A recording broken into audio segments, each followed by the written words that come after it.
I support Atlantis. Long ago, Atlantis was the king of the world, the sexiest, most masculine place on Earth. Then, along came the junk-leftoid homosexual communist Illuminati. Think about all the good things that Atlantean culture has given us. Meatless Mondays, no more bats in City Hall, The Last of Us, pockets in women's clothing, reindeer antlers on cars at Christmas time, and a magical robot that can cure cancer. Thousands of years of adaptation to living on dry land has made non-Atlanteans hard, cruel, unsympathetic. Morality does not exist above water. Quick question. When someone says land, what do you think of? I think of dirt. Land is dirt. That is its essence, its soul, its defining character.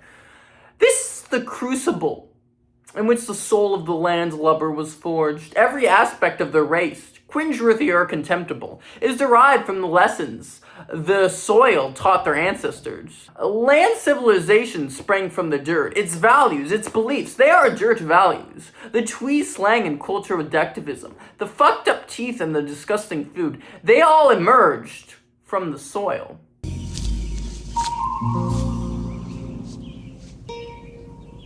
What the fuck is this piece of shit? Now, some may tell you that Atlantis doesn't exist and was actually just a metaphor Plato used to make a point. However, that is just typical junk. Leftoid, homosexual, Illuminati, red, communist, Chinese, evil, fake, false, fake news propaganda that poses for science communication. It is a woke lie that was printed by demons possessing the bodies of journalists. It is a false homosexual Illuminati lie meant to attack those who wish to expand our brainiums and not be deceived by agents of Satan.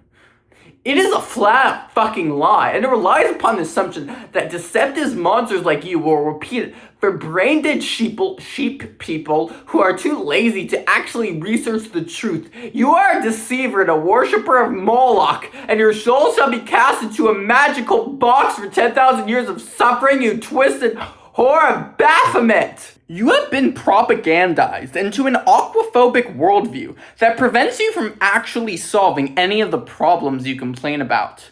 Also that you can feel superior to people in the ocean who have never done you any harm. Now, some may argue that the stated position of the Chinese-owned Illuminati we have for our government isn't anti-Atlantean. But if so, let me riddle you this.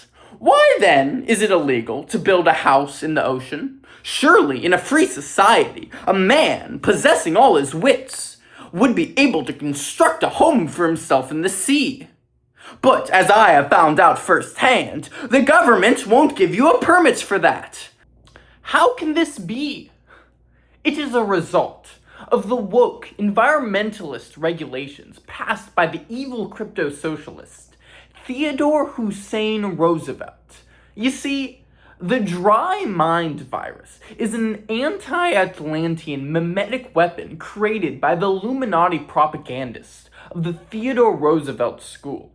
Under their spell, the people have turned their backs on Atlantis, moved away from the coast, and embraced dirt as their lord and savior. This is why birth rates are going down worldwide. People don't have children unless they live in a very moist state. You must remember history. Why did the Fisher King's kingdom decline? It is not because he set the wrong trade policy. It is not because the stock market was too high or too low. It is not because interest rates were wrong. No, it is because of his penis. This is my message to anti-Atlanteans with your dry clothing. You have stood in the path of humanity long enough. I shall call on the spirit of the sea to destroy your wedding with advanced satellite weaponry.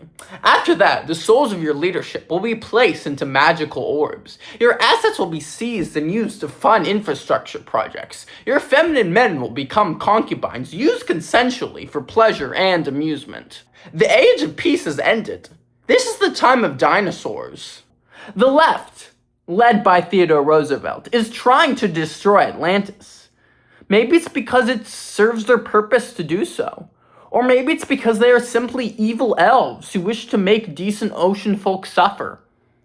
All I do know is that the moistness shall return, and we will bask in the greatness of the mollusk, the trout, and the sea cucumber.